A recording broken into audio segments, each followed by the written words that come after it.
All right, everybody, welcome to another episode of Bigfoot, The Truth Told. This is a little bit of a mix between episode 15 because we are doing an interview, but it's also live, and we call our live shows Truth Talk Radio. And tonight we do have on a very, very special guest. If you don't know her, you probably should if you follow along with what we do. Her name is Linda Godfrey, and I just want to thank you, Linda, for coming on and just really joining the show tonight. Oh, you're welcome. It's my pleasure. Thanks for having me. Yeah, and Linda, so for everybody who doesn't necessarily know who you are, can you just give us a little bit of a background about, how you started in this and what got you to be so involved? Sure. Yeah, well, it was 26 years ago that I really got started, and I am an artist and writer, and I have a degree in art education. So I have taught school part-time, teaching art, and I wanted to be a cartoonist and wanted to just kind of break in with a local newspaper just to get some things in print, and they ended up hiring me as a reporter. Long story short, and within a few weeks, um, I heard rumors that my hometown of Elkhorn had what people were calling a werewolf prowling this road just outside of town. It's a little less than 4 miles long. Nothing spooky. It's a shortcut connection between two highways lined with farms and houses and that sort of thing. And when I checked around, it turned out that not only did I find people really were thinking they had seen this, and there were more than one, but that our county animal control officer showed me a manila file folder marked werewolf because people were calling him and asking him, I saw this thing, what is it? And at that point, it became news, and I was the one sort of appointed to write it. Nobody else really wanted to, and I was the one that had been sort of poking around to find out if there was anything to it. And I coined the term for my story, the Beast of Bray Road, because I didn't think that it was actually a werewolf. I still don't. And I thought that was kind of not a very accurate name. And also, it had a nice alliteration with all the B's, the Beast of Bray Road, it sounded better. Yeah, it And sounded amazing. Yeah. yeah, and I, at the time, I was concerned because, a lot of people had seen it. I knew of almost a dozen right away, and then there were another dozen, and there have been more since then. But I thought, well, this sounds, because they were describing something that looked like a wolf or a German shepherd at most, but it ran or jumped or walked on its hind legs, and it really just stared people in the eye and scared them. Hadn't hurt anyone yet, but it sounded like it could. They all described really long claws and, snarling and big fangs and just kind of acting belligerent in many cases. So I thought, well, if nothing else, maybe this is just, some animal that got hurt and he's walking on his hind legs. And that always makes an animal more dangerous because they can't really hunt naturally. So they go after people places to find garbage cans. And this thing happened to have been seen eating roadkill. So, that theory kind of fits. So I thought, well, people at least have the right to hear about it and know what it is so that they can, keep the kids and the dog in the house if they need to or whatever.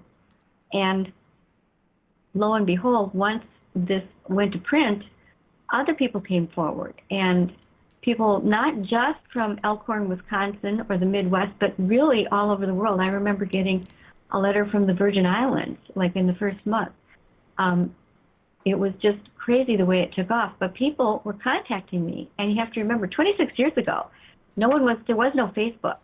There was really Yeah, not there the was no internet. online. Yeah. No, there wasn't. People had to go and find the snail mail address for the newspaper or the landline, and call me and check me. And they were saying, this is no joke. It's not a hoax.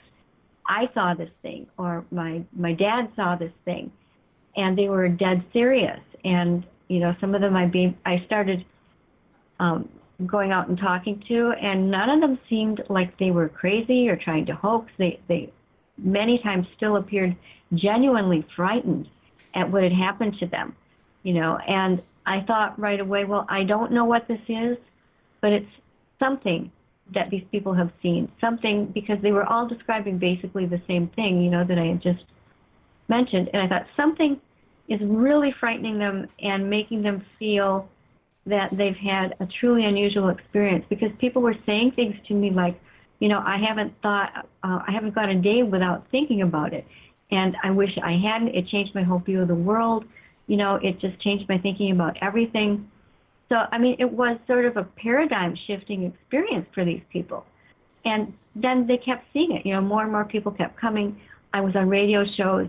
For 10 years, I didn't do anything really much about it other than certain independent investigations and going on occasional TV shows and radio. I didn't start writing the books until 10 years later.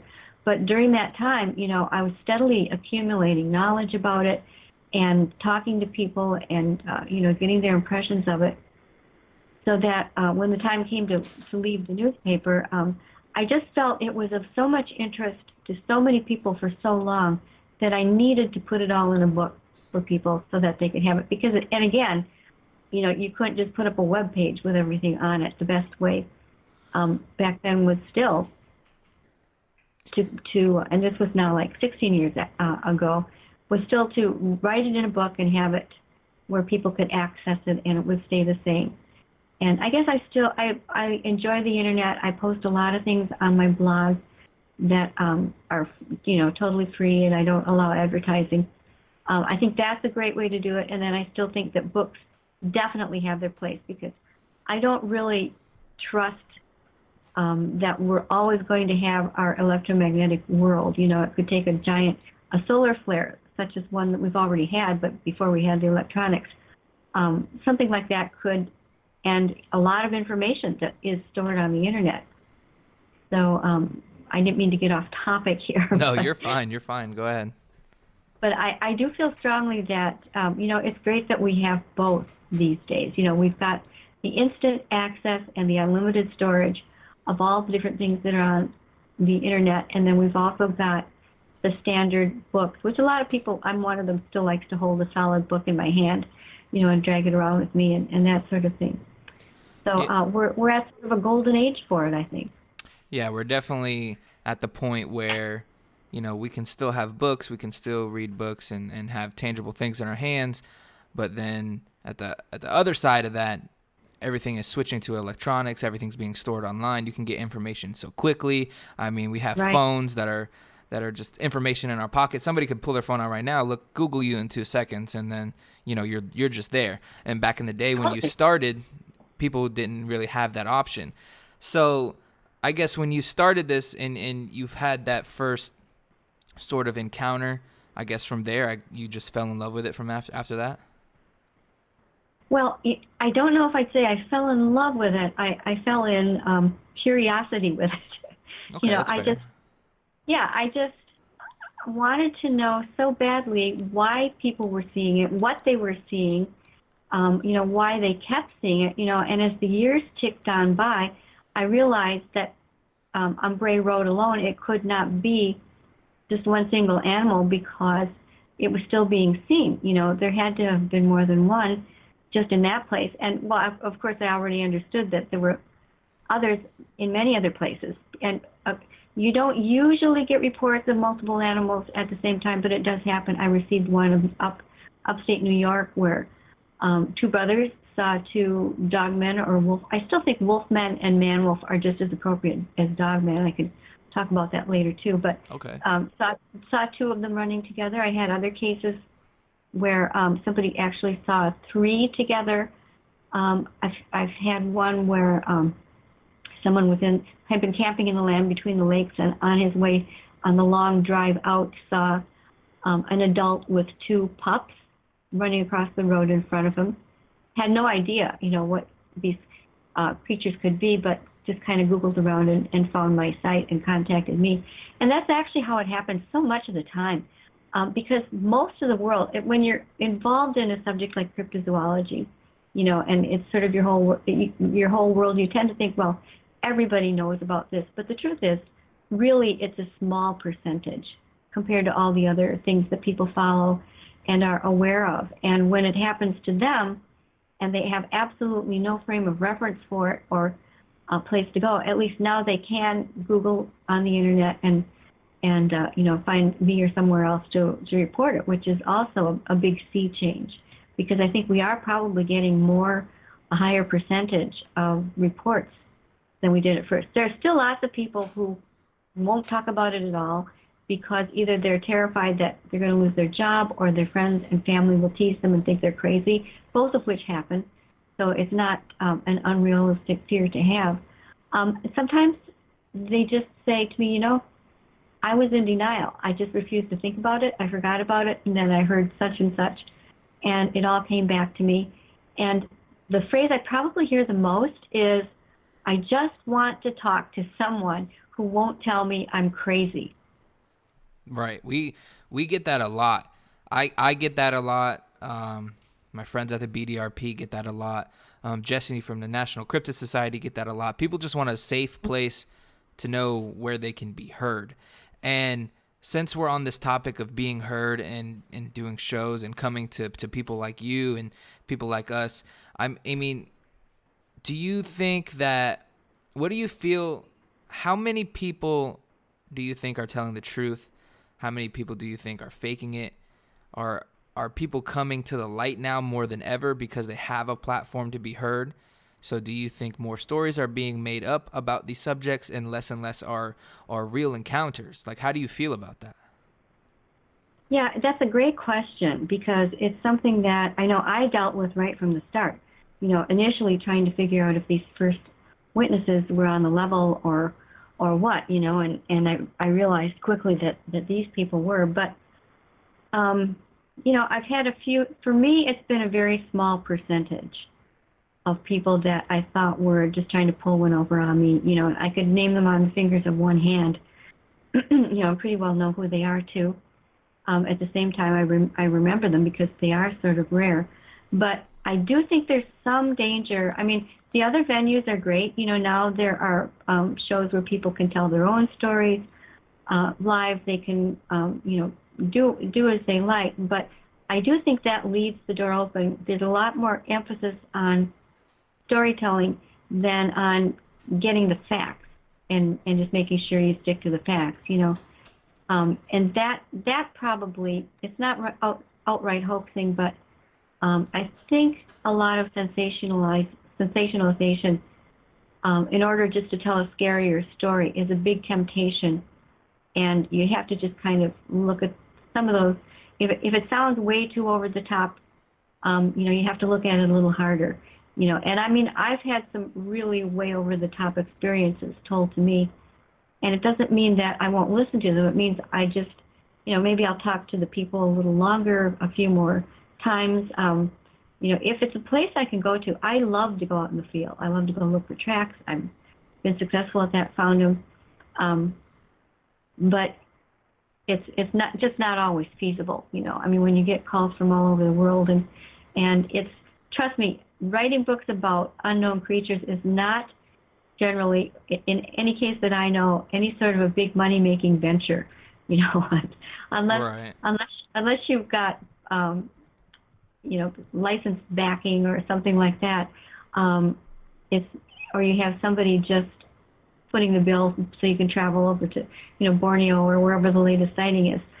Most of the people I know, it's just out of our means to be able to do that. But when I can get to a place, when I'm able to and can talk to people, that's really helpful. Otherwise, I do a lot of interviewing on the phone and online, and that was something that 10 years at the newspaper really helped me with, because for 10 years, every week I'd interview, 1 to 3 people on totally different topics.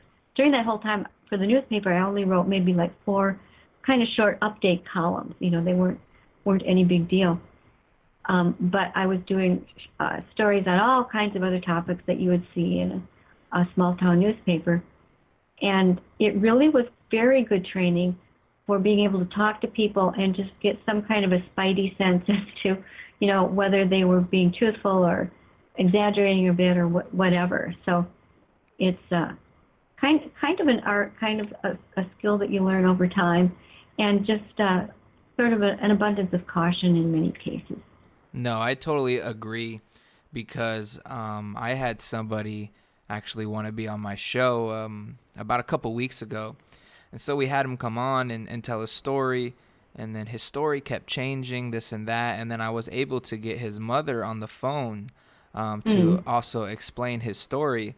And everything he just got done telling us, she either said it didn't happen or she told a completely different story. So that's why I kind of bring that up, because it's just now that people see there's platforms out here, this stuff can get taken way out of control now. And there has to be a way to try and condense it all down and only push out what the truth is.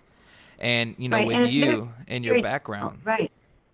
Yeah, it's very difficult because what you don't want to do is make people who have genuine stories, genuine concerns, worried that they're going to be called a liar. Because most of them have been fearing that for many, many years. I mean, I'll have people call me who have taken like decades, Right. and Right. and they've been sitting on it just because they don't want to be called crazy or a liar. And then when they see others are being pointed out, that could give pause to a genuine observer, and just be something that would keep them back from telling their story. So yeah, it's sort of a constant dance, and you're always trying to stay on the tightrope and make sure that you're remaining open. But yet, I like to call it keeping my reporter hat on, where you also maintain a little degree of skepticism, not the hardbound skepticism that says, no, none of this can happen. I have to see it to believe it, but just a skepticism that, okay, we're going to take everything and check it out. And, and that's another way to do it. If I get a lot of facts or mentions of things in this day and age, you can look them up in a heartbeat. And it's very easy to fact check. Very instant. Yep. Right, and that's probably another really good way to do it. But yeah, I do worry about it, especially when people have spent a lot of time, talking to me, wanting me to get the story down.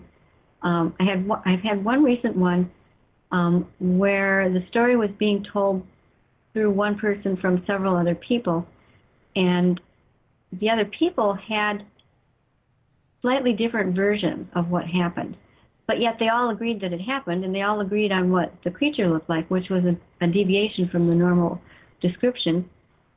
And so it's like, well, in some cases, if you have three people that are separately trying to tell you something that happened 30 years ago, you probably are going to have some clashing details, because no three people probably remember every detail the same exact way, and so I got three kind of separate stories and yet agreeing on the main point, which was, yeah, we saw this thing that looked like half lion, half dog, which, believe it or not, is something that I get from all over. It's not just like a one-off made-up thing, and other details about it. And then I'm still kind of delving into that one, but I don't want to shut it down altogether, because, like I said, if it was too rehearsed, I'd wonder about that too. If they had every single little I dotted and T crossed in exactly the same way after not seeing each other for 30 years, that's superhuman. Really, I don't know if that's even possible to achieve. No, I see what you're saying, but on the other, if we're going to put this thing on a spectrum per se, on the other side of that, if somebody goes through something that traumatic, I think they're going to remember almost all of it. And, given, like you said, a span of, if somebody's going over 30 years of this and then they're going to get together and then they're going to tell it, I think, some things can be let loose here and there, but for the most part, everything should be solid and the same, because I'm just a believer of, if you see something like that, there's just no way it's not going to resonate and stay with you for the rest of your life. You know what I mean? Right, and I think you're pretty right about that too. I really do, because most people do. And where I'm saying there were discrepancies, they were in minor things, like who was in the truck at what time. Everyone agreed on the creature and what it was doing and that sort of thing. It was more like on their independent actions. than anything to do with the creature. So, Okay, and okay. again, yeah, so it's a little bit different, but they all did remember what they saw, and what it was doing and that kind of thing. So, if it was the other way around, if everybody remembered their parts perfectly, but nobody could remember what the creature looked like, that that wouldn't have been worth much. That would have, hit the circular pile pretty fast. No, most definitely. So let's move the show into a different direction now. Let's start getting into the meat. Let's start getting into some Dogman stuff. Are you okay with that? Sure. All right. So I have a couple questions that I'm just gonna rattle off to you. Maybe some quick responses, unless you want to, really break them down. It's just questions that I've gathered all day from people who would really like to know these things from you, because, like I said, everybody, kind of points to you towards, being the leading Dogman expert. So if we get a chance to have you on, we're gonna we're gonna pick your brain a little bit. Thank you. And I do not consider myself an expert. I don't think anyone is a total expert on this. I think I mentioned earlier, I like to be thought of rather as maybe a senior student would be a good way to put Yeah, it, you said because that. I've Yeah. been at it for a long time, but I still don't, I do not promise to know everything, but if I don't know, I will tell you that. Good. I will take that as a very fair answer. So let's go ahead and get into this. So approximately how many dogmen do you think populate North America? That's a really tough question. I think I've heard the number tossed around for Bigfoot is something like 10,000. Okay. And it may be higher in some cases. And I really do believe, just based on if you compare the number of Bigfoot sightings that are made with the number of Dogman sightings that are made, there are lots more Bigfoot. Um, so if you took maybe a third of that, say a third of that number, and you said like 3,000, if you really, that's still pretty many if you divvy them up by states. I do think there are more east of the Mississippi than there are west, until you get over to like the California coast, and then up in Northern California and Washington, those areas.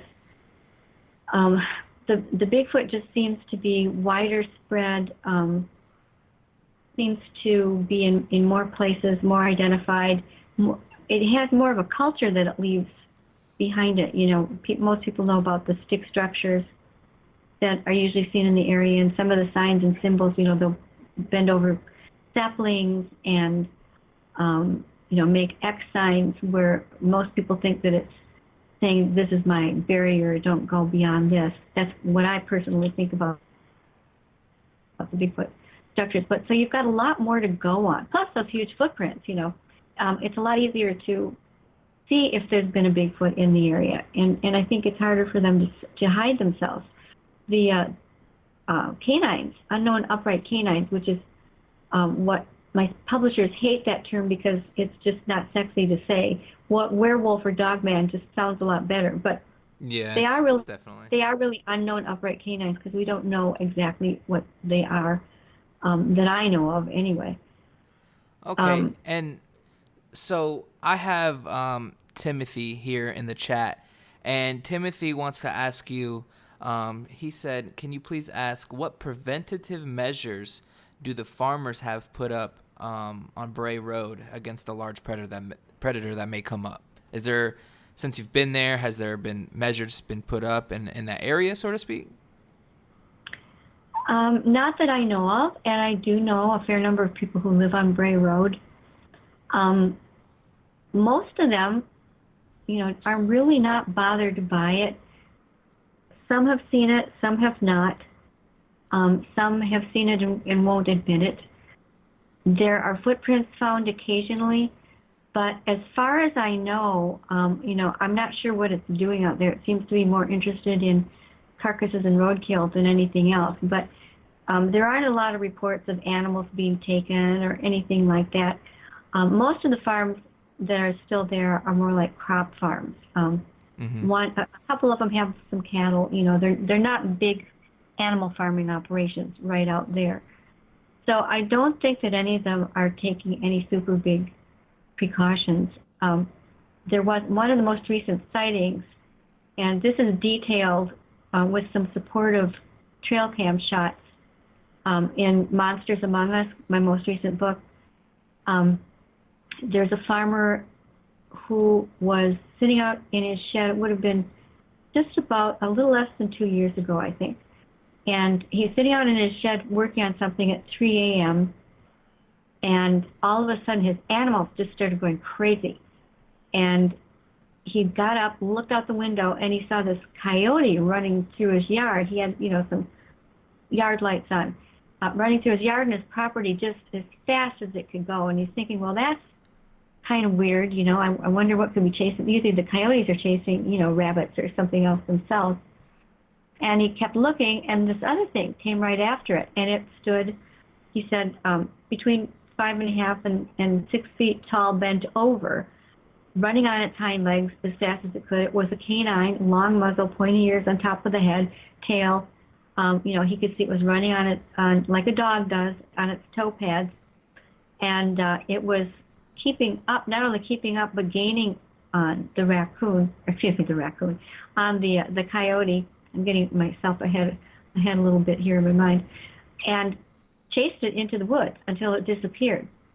And this guy had been a firm disbeliever that there was any such thing as a canine that walked on its hind legs out by Bray Road. I still don't think that he's put anything up. I think most of them feel that enough sightings have been made where people have observed it, and this is true on Bray Road too, just crossing a road in a couple of bounces and then leaping over a fence as if it wasn't there. So, what really can you do to stop something like that if it wants to be on your property? Yeah, there's something like what a Dogman is reported to be able to do. I just don't, who knows? Me personally, I just don't know enough about it per se that, somebody could gather up and put things, preventative measures up and stuff like that to stop one from coming in. Because like you said, they can do lots of things, and them to be able to jump that high and to do this and do that, it's, who knows? There may be just nothing that we can do about it to prevent them. But P. Eaton would like to ask, have you ever seen one yourself? Have you come across one yourself? I believe that I've seen the back of one, and that takes a little explaining. It's the beginning chapter of my book, Michigan Dogman, Werewolves, and Other Unknown Canines across the U.S. But I was in Michigan with a crew from the Monster Quest show, and we were out on this gravel road, just literally in the middle of nowhere. It was like 2 or 3 in the morning. We had 3 witnesses with us, and we were out there at that time because that was when they had seen on 2 separate occasions a gray one, a 7-foot-tall gray one, and a shorter, dark brown one. The gray one, I think it was, had chased their car on one of the occasions, and both times it was in those wee hours of the morning. It was like almost 100% humidity, getting ready to thunderstorm. It was so warm. The temperature was like 90 degrees at night. And so everybody's sweating. I could hear we heard these big animals 30 feet away in the bushes. We were seeing green eyes shine, pairs of eyes, something stalking around, sending off motion detectors. And then finally, I was standing and looking down the road one way where we had a spotlight set up. And something ran across the road all of a sudden. And it was just far enough away from the spotlight that the edge of it was sort of backlit as it passed by, and I could see its spine. The spine was vertical. It was covered with gray fur, and as it finished crossing the road, it ran in front of a reflective sign that we measured later, and it would have had to have been 7 feet tall to have blotted out what was blotted out. One of the witnesses also thought, unfortunately, the Monster Quest cameraman had his camera turned the other direction at the moment that happened. Which I don't know how those creatures know, but somehow it always turns out that way. So he didn't get the shot of it, but what I saw was real. And trust me, there would not have been anybody hanging out there all night in any kind of a fursuit. They would have died from, sweat exhaustion and heat exhaustion, I'm pretty sure. the way that was. Mosquitoes, you name it. It was really kind of dreadful. But that was my glimpse of the Dogman. I have seen Bigfoot, though, on several occasions. So that's, and it's kind of strange, that you'd think that it would have been the other way around. But these things, when you deal with these creatures, just don't always, conform to the standards we have set up for them in our minds. Of course. And like you said, there's a lot less dogmen out there than there are Bigfoot, potentially. So it'll make sense that you would come across the Bigfoot species more than you would ever come across the dogman, Right. And especially where I had the sightings had a lot to do with it too. I was living right on the edge until the last year or so. My husband and I lived on the edge of the Kettle Moraine State Forest in southeastern Wisconsin, which is where the glacier came through and made all these deep depressions in the earth, and then there are ridges between them. The depressions are called the kettles, and then these ridges are the moraines. That's where the name comes from. And it's kind of ideal habitat for Bigfoot because they seem to like these variations in grade and altitude. And down in the kettles, they're full of weeds and thorns and unusual plants that don't grow elsewhere, and also deer and turkey. And people don't usually go down in them. People go on trails that are on the ridges above. So anything can be down in those kettles, and they can be relatively safe from humans seeing them, if they just stay behind the brush or whatever. So being so close to that and having had sightings of Bigfoot given to me, that was right from the get-go. When I first started writing about the Beast of Bray Road, people also began telling me Bigfoot sightings, and I realized there were a lot of them in southeastern Wisconsin. I just had no idea. So I guess it's a lot more logical that the place where I lived and walked and was all the time, and that was already known as a Bigfoot habitat, that I would see some Bigfoot eventually, and not necessarily the Dogman, who mostly, they're kind of numerous around the area, but not generally inside the park.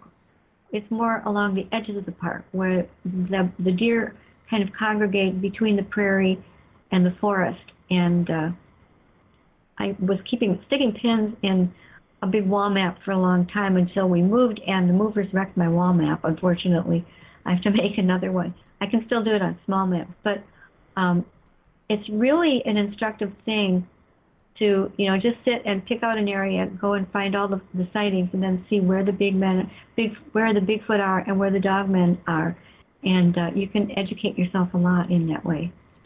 And let me ask you this. So as far as where dogmen typically reside or where they can be found, do you think they can be found all over North America? Like, for me, the video that was sent to you of what I captured, I really don't necessarily know what I captured. To me, when I was there and I experienced it, I saw something that had, ears like a German Shepherd. It had these tendencies to look like, almost the Dogman that we all know. But again, it was standing up. This thing was standing up. It was not on all fours. So, and I am in Florida. So my question is, where are the most sightings for these things that you have found? And are they even prevalent down here in this area at all? Well, I don't know if I'd say prevalent, but they certainly are there. I mean, people do have Dogman sightings around Florida. And I actually, I was really intrigued by your photo or your video, and I totally believed that you saw what you described. It makes sense. It's following all of the usual behaviorisms that these creatures have. It's so often people will see it, just kind of checking them out, staring at them from the tree line, so that they're poised in a place where they could, if they sense danger from you, run out and scare you or whatever they want to do, or they can just melt back into the brush if they want to. But I just can't tell you how many of them start out with people noticing something by the tree line, watching them, and the fact that you saw the ears. And it's so hard to get a clear picture. I mean, it could have been perfectly clear to you, but, we're so hampered by our cameras. We don't know whether these things even are exactly in the same vibratory space with us, which sounds a little, I don't mean to go sounding paranormal here. It isn't at all. It's more of a sciencey thing that I won't go into at the moment. But there's that. There's the fact that we may just be a trifle off in our electromagnetic field vibrations, our personal electromagnetic fields, which every human, every creature has with them. That could be one thing. I sorry to cut you off, but I totally agree in that vibrational field thing. I think, even the Bigfoot and a lot of these other creatures, they have whatever they're radiating is making the cameras blurry or getting, footage and cameras messed up. I truly believe that. Yeah, I do too, because I've just experienced it too much. I've pretty much given up trail cams because I realized every time I put something good out in the right spot, and it would be gone and I'd try to hang things where, normal animals wouldn't be able to get them. It would just be gone, and every single time, the trail cam would be showing either a completely black screen or a completely white screen, or one with gray fuzz all over it, and then it was functioning perfectly the next moment once the bait was gone. And other animals would come and show up, and those screens would never show up under any other circumstances. And then there's just the plain old fact that when you're nervous, you can be shaking or moving a little bit and not even be aware of it because you're so focused on what you're looking at and not on yourself. And also the creature can move ever so slightly and get a blur. I'm always trying to take pictures of my dog when he's moving, and they never, it's amazing how he can get his face blurred doing that. I once spent an evening, again, in the field, so to say, by a lake in southeastern Wisconsin where a man who worked at the Milwaukee airport, he had a very high clearance type of job, so he couldn't give his name. But 4 different times he saw an upright wolf-like creature standing in his neighborhood when he left for work, like at 4 a.m. in the morning when it was still dark out. And so a fellow researcher and I borrowed a police camera from someone, a night camera from a certain police force, and we went out there at the same time that he'd been seeing it. We spent the whole night just driving around, and I was driving, my friend was holding the camera at all times, aimed out the window, so that anything we saw, we would get. That was before the dash cams, which I now have one, and it would have been so handy that night. Of but course.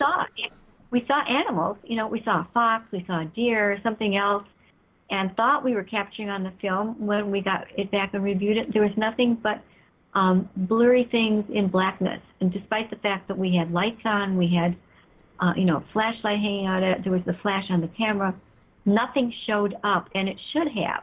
And these were not supernatural animals. These were just, regular, normal animals.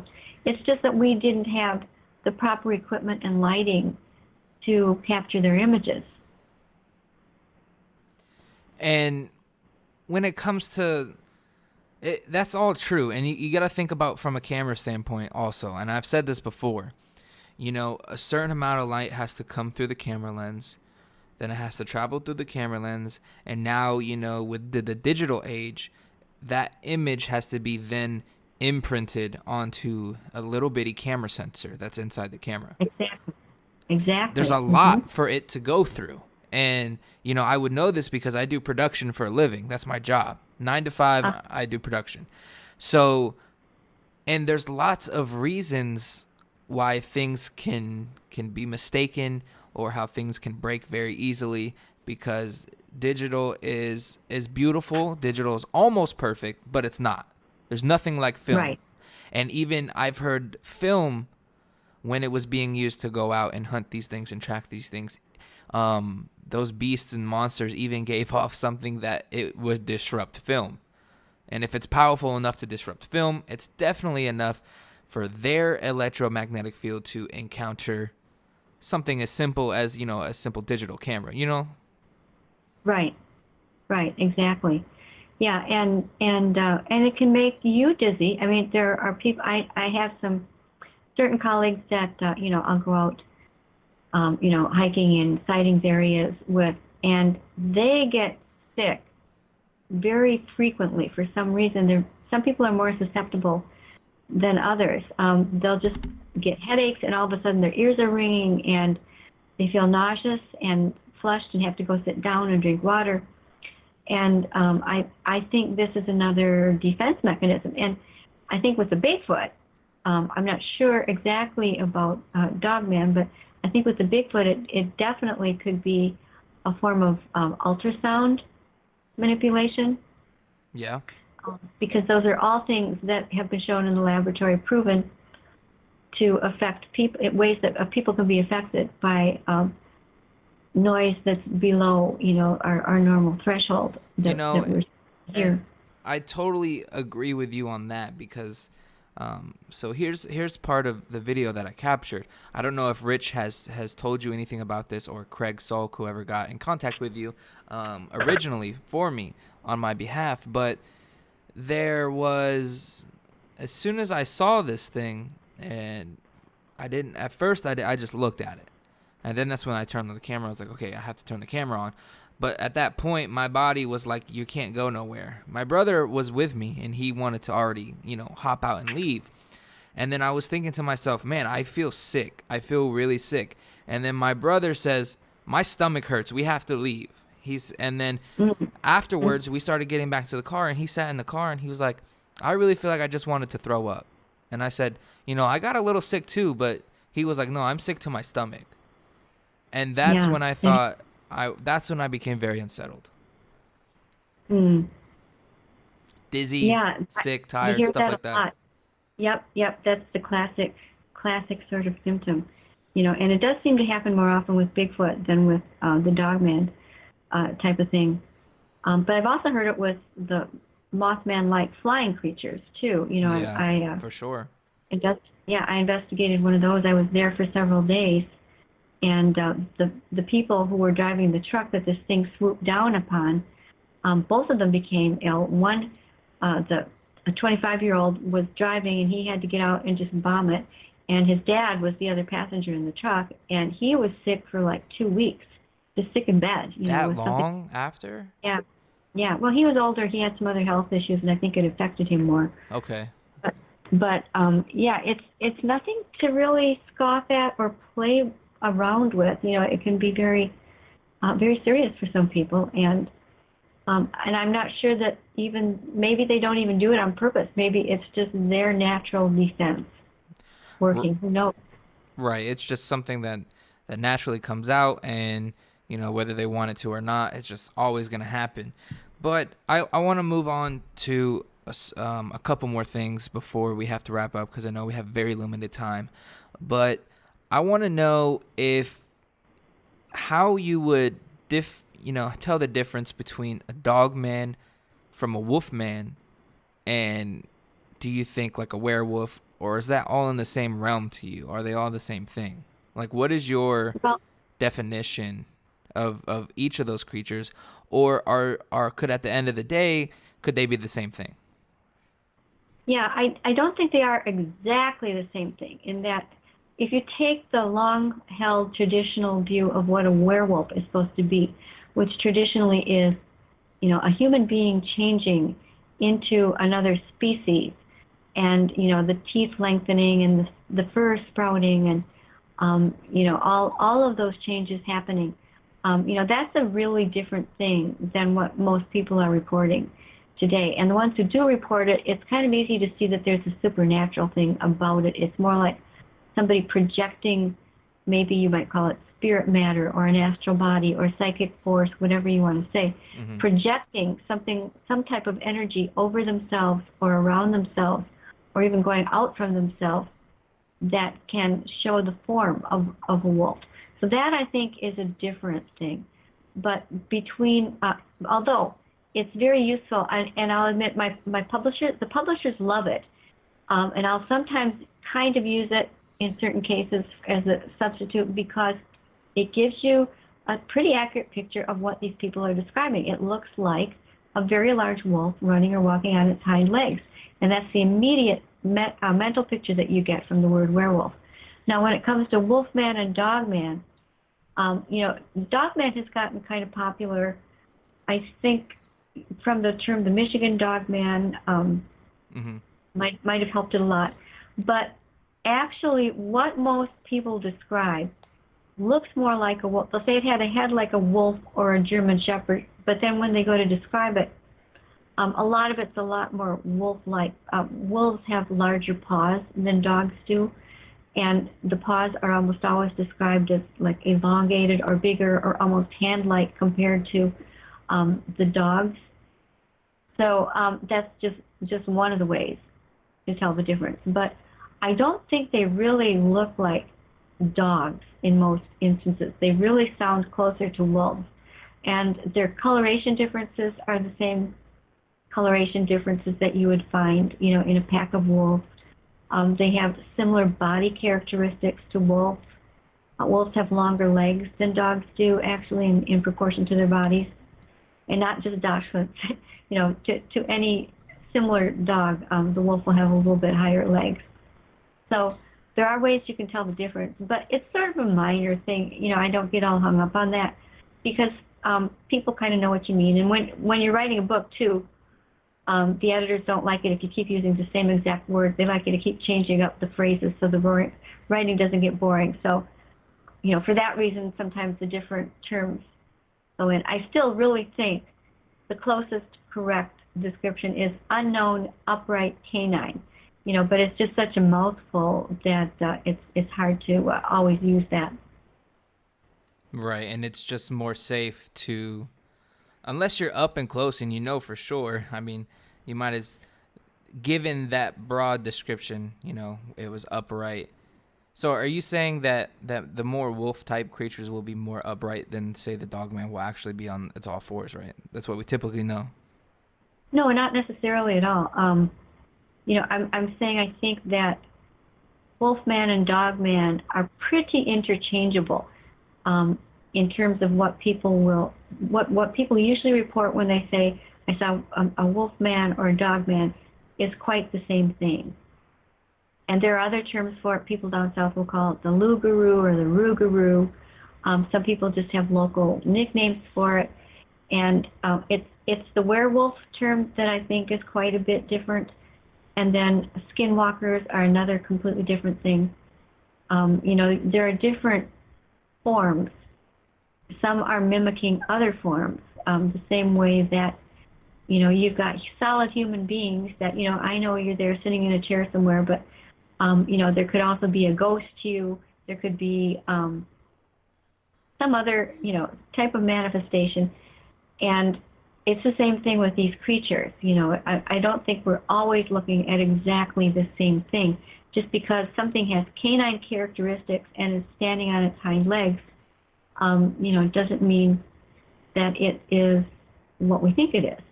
And there are other ones that never do stand on their hind legs, but they're so large and so unusual that people take a double look and they know they've seen something that isn't normally seen, anywhere or known or acknowledged by science at least, but that really, really impresses them. Okay. And I don't have, I'm thinking, I actually have almost come to a name for that thing, and I've been thinking about this for years, because those things are getting more and more noticed too, and I hope to be putting something out on that. It will definitely be in the book I'm working on right now, but we'll see. I may have something sooner. Okay, well then, that way I'll just lead everybody to wait on that new book so that we can kind of get more detail into what we were just talking about. Jesse from the National Cryptid Society, he's a great guy, Linda, and he does a lot of blog posts and stuff, and he does a lot of research on his own and stuff. He just had a question. He said, so Matt Moneymaker just recently tweeted that sightings of Dogman, Mothman, and Lizardman were all misidentified Bigfoot sightings, and he says, which he wholeheartedly disagrees with. What do you feel? These things are totally different, right? They just can't all be Bigfoot, mistaken for Bigfoot, Right. Yeah.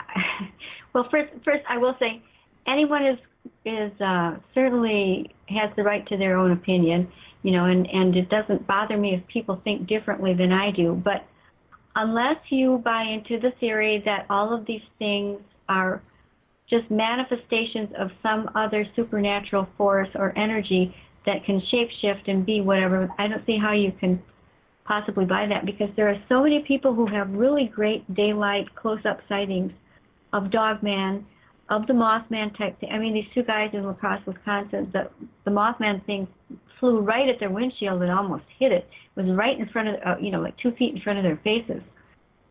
You can't, and when people get really good looks like that, they're not stupid. People are not poor observers or stupid. They say, I know what I saw. What I saw had upright ears, fangs, a long muzzle. It was walking on its toe pads. It had, the hocks up in the air behind it, so it looks like they'll often say the knees were bent backwards. It had claws.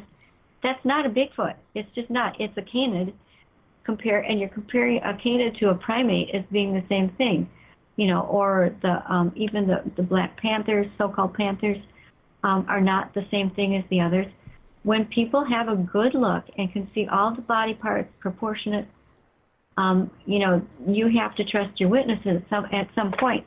And how can it be that all the people who see Bigfoot are all always right, but all the people who see all the other things are all always wrong? That doesn't make sense either.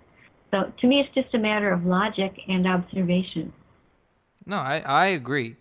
There's just I'm one of those guys who believe in a lot of things. I believe, Bigfoot, Dogman, possibilities of the other stuff. I believe in aliens. I just think there's just too much that we don't know about, and I think this world has been here for a long time, and there's just things we can't comprehend some of this stuff. And right. It's all wild. If you think about humans in our age and compared to the Earth, we're young. We're a young group. We're a young species. Some of these things, I believe, have been around for tons and tons of years, way before us. That's just my take on it, But everybody's based on their own opinion.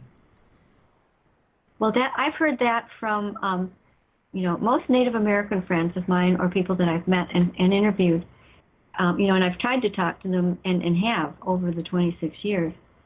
Will say the same thing, basically, that they're people who have known about them like forever, basically, and they were here before we were, and they usually feel that they have a connection to what they call the spirit world.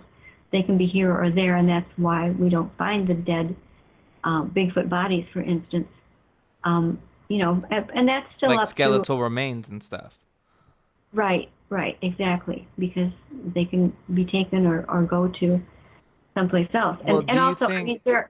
I'm sorry, just say real quick, there are a lot of instances where people shoot Bigfoot or Dogman and empty full automatic clips into them, and they just walk off.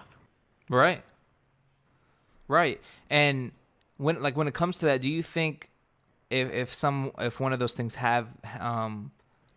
did die, do you think the skeletal remains of the Dogman would be misidentified with a wolf or other known canine? Well, I think that's one way that they do really differ from Bigfoot, because most of the sightings, not all, there are some that are different types that have some man-like features, but probably 90% of the things that people see are fully canine. And if they drop down to all fours, they just look like kind of a weird, somewhat large wolf or wolf-dog hybrid. But if you found a dead one, and some people have told me they have, it just looks like a big dead canine. And you might say, oh, well, it's got kind of big paws, but oh yeah, it's a wolf, they have bigger paws. You just like you were observing, almost any animal can have some little thing that's a deviation from the norm. You wouldn't think twice about it. But if you found a dead Bigfoot, you would know what you had. There would be no mistake in your mind, and so that's another big difference.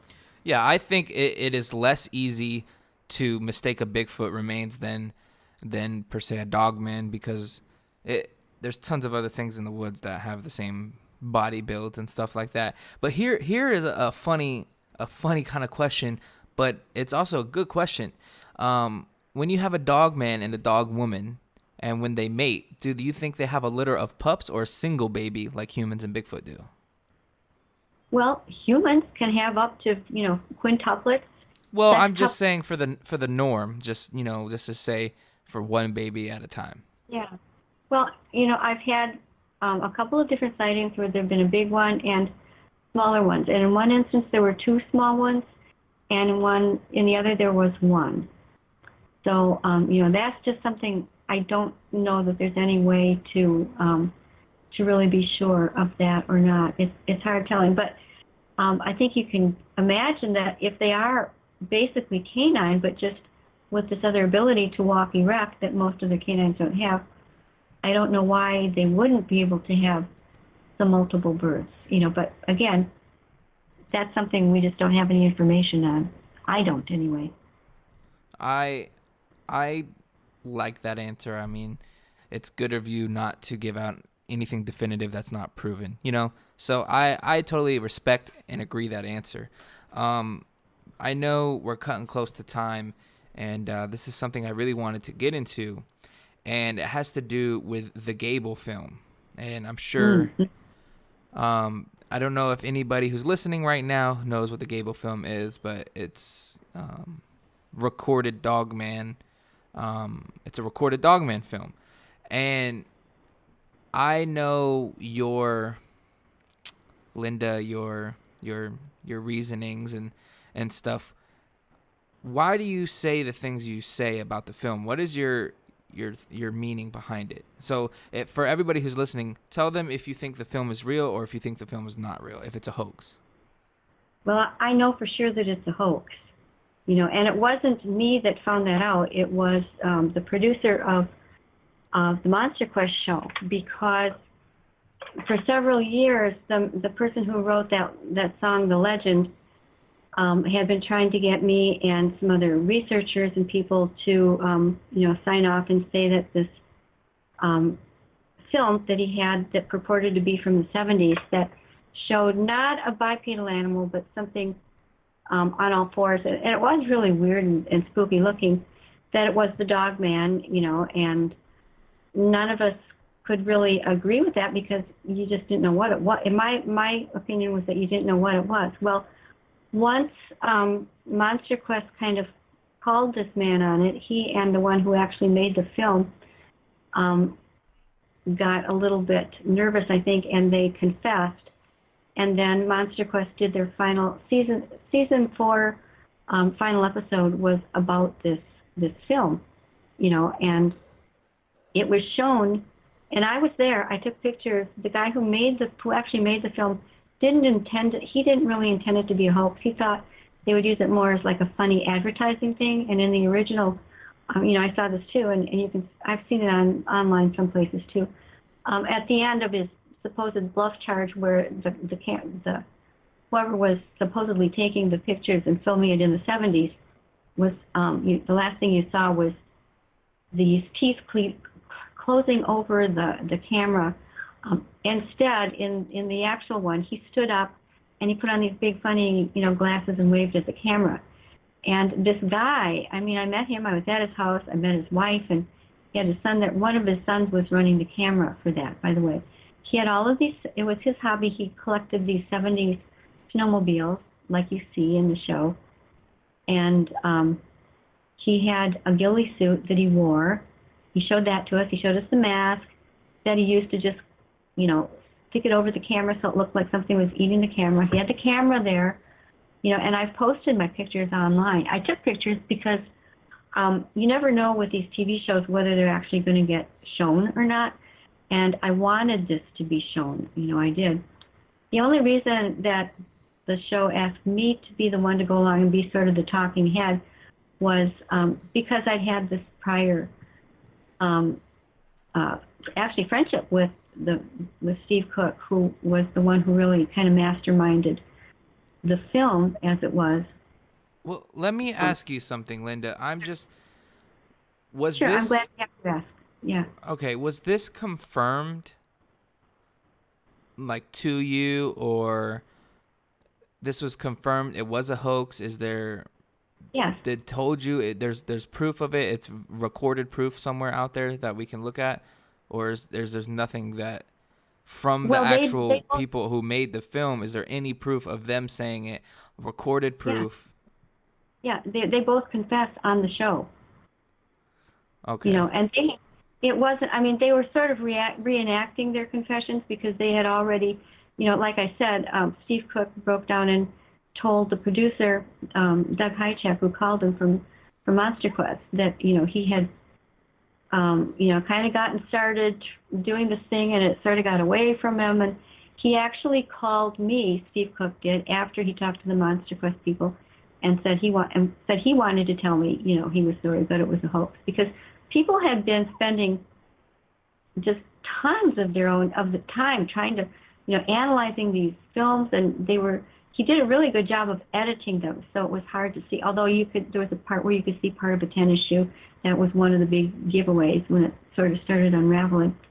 But yeah, they both completely admitted it, both on camera, to me personally, to many other people. I've since seen Mike Agusa is the name of the guy who actually made the film that he sent to Steve Cook and said, just use this however you want to make the, I'd really love to see things the Dogman talked about more. And instead, what Steve Cook said he did was he edited it and gave it the title, The Gable Film, and put it out there. And I've got, back in that time, it was like 2007, I had a group on Yahoo that Steve Cook was a member of, and he had sent it first to that group so they could all look at it. So we were some of the first ones that ever saw it. And yeah, there were a total of almost 3 years before it actually, was finally admitted and done. So there's absolutely no doubt in my mind that it was exactly what they said it was. I also saw other films that Mike had made. He showed us a few.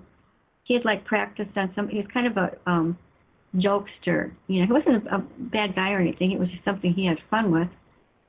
But he would wear this ghillie suit or a different costume, and where he knew some friends of his were going to go canoeing, he'd hide in the grass and then pop out, and scare them, and they'd kind of all scream, and the canoe would fall. I saw a couple of those shots of his. There was a second Gable film where it looked like what you were seeing was half of a man with his insides hanging out of his body. And it was pretty convincing, and everybody was online trying to figure out whether that was a real, people were pointing, well, that's the spinal column, this is that and that. I think that's the spleen.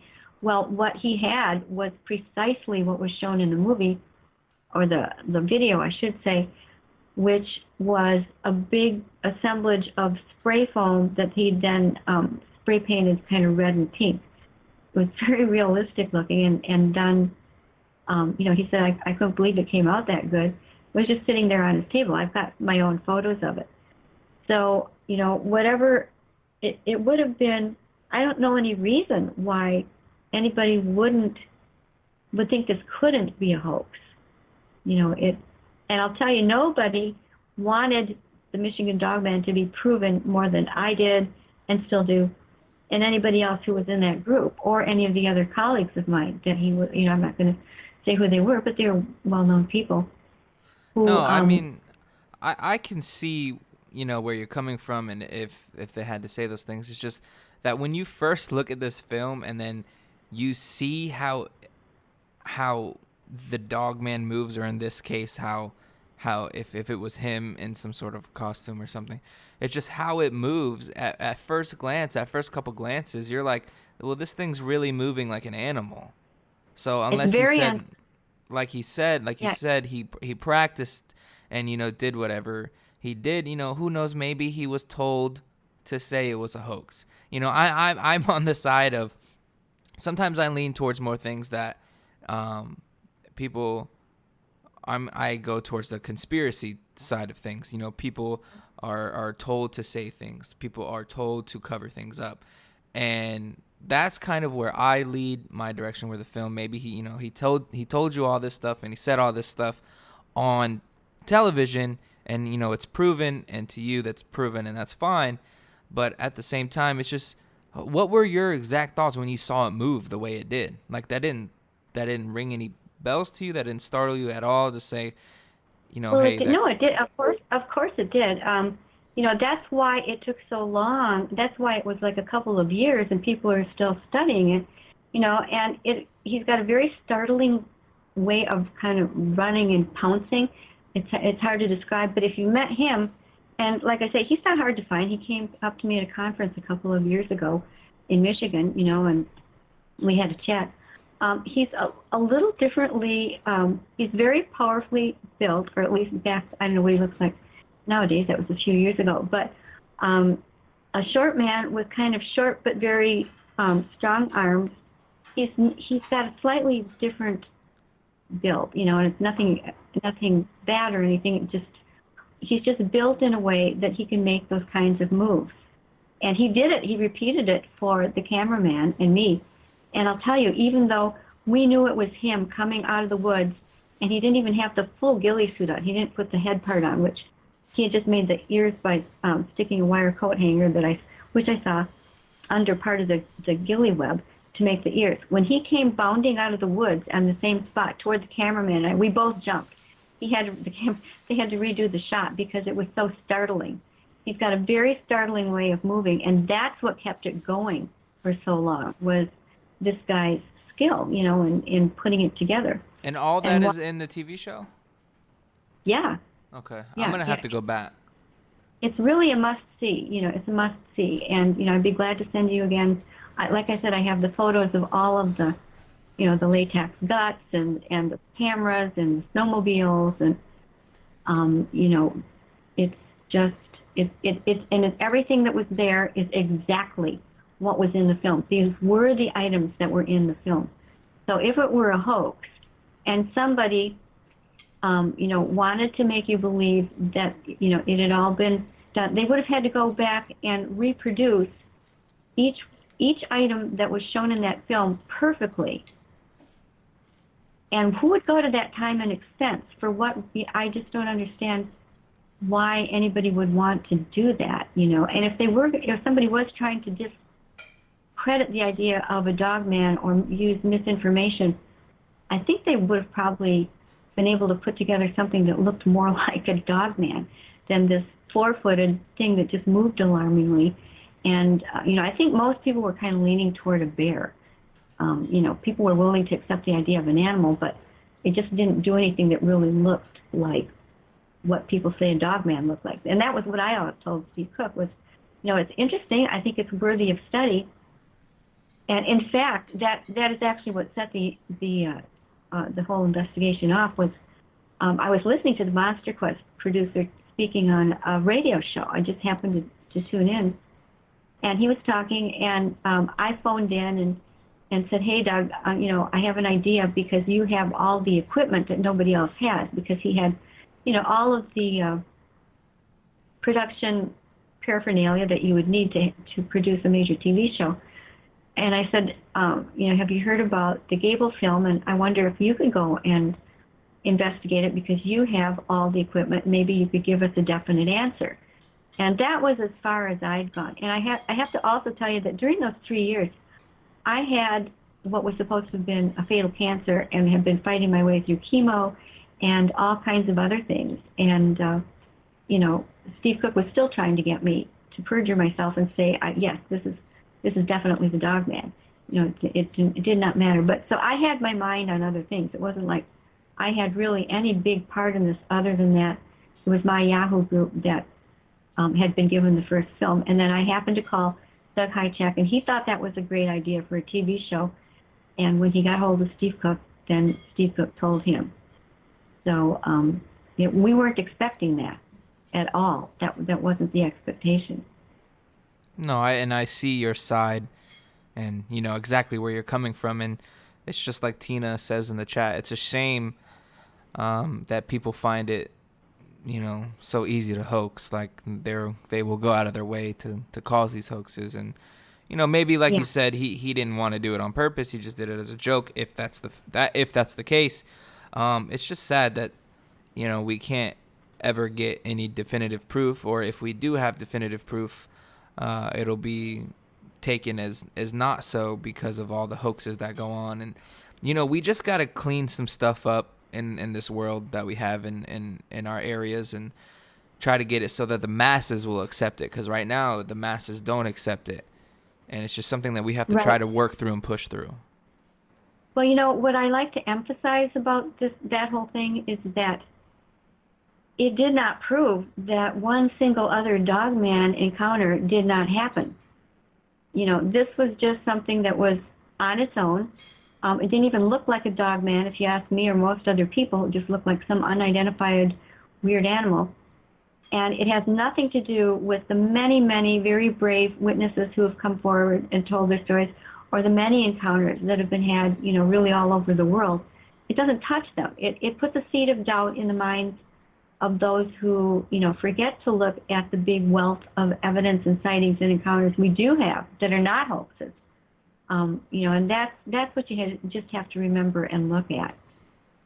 Right. Stuff like that will tend to, when hoaxes and stuff like that comes out, it tends to make the people who actually do have these encounters keep them in even longer. I mean, like you said, you've had people who've held it for over 30 years and stuff like that. I've had a guy on my show who's actually going to be in the documentary I'm creating right now. He experienced something in the 60s, and the first time he went public with it was on my show, a couple months ago. And because he didn't want to be called crazy, and he didn't want to be called this and that. And unfortunately, when more hoaxes and stuff come around, people will clam up even more, and we can't have that.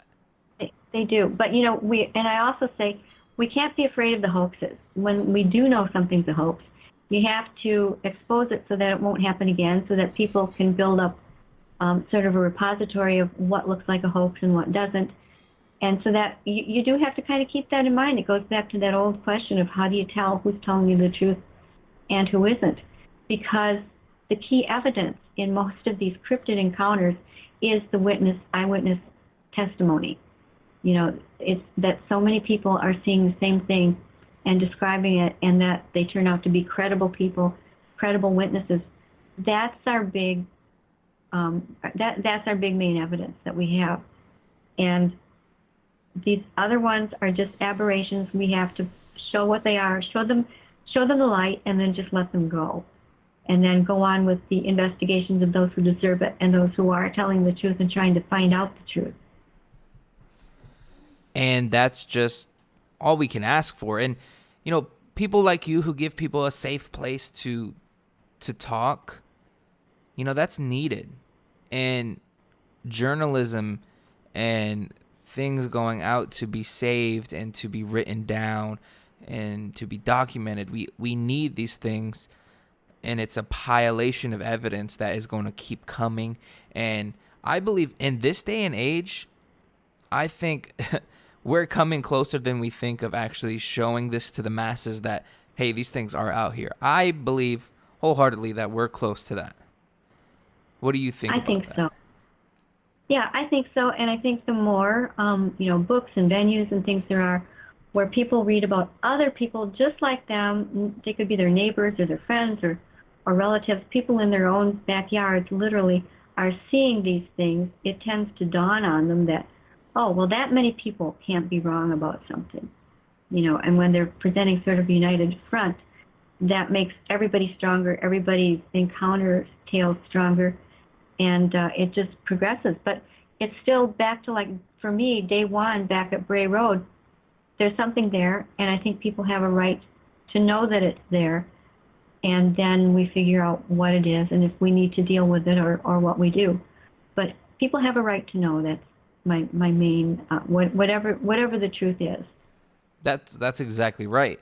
And, when I wanted to start this whole channel and when I wanted to start, associating myself with going out in the field and looking for evidence, I had a tough time deciding what I wanted my name to be. And I figured, I was sitting there one day and I was like, I just want this stuff to be real. I want it to be truthful. I want it to be real. And then that's when I came up with the name Bigfoot, The Truth Told, because I only wanted people on my show who were going to share the truth, and I wanted it to be told. So Bigfoot, The Truth Told. And you're right, the truth is the only thing that needs to be prevalent, because the truth is what's going to let everybody know that these things are out here.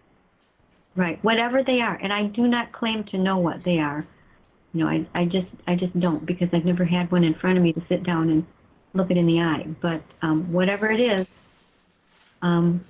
everybody has a right to know and to make up their own minds. No, I agree. And hopefully with your help, people like me who do these shows, and the people who are like you, who have been doing this for years and years and years and contributing, your contribution to this field is huge. And, for me and everybody in the comments, I just would like to thank you for that, first of all.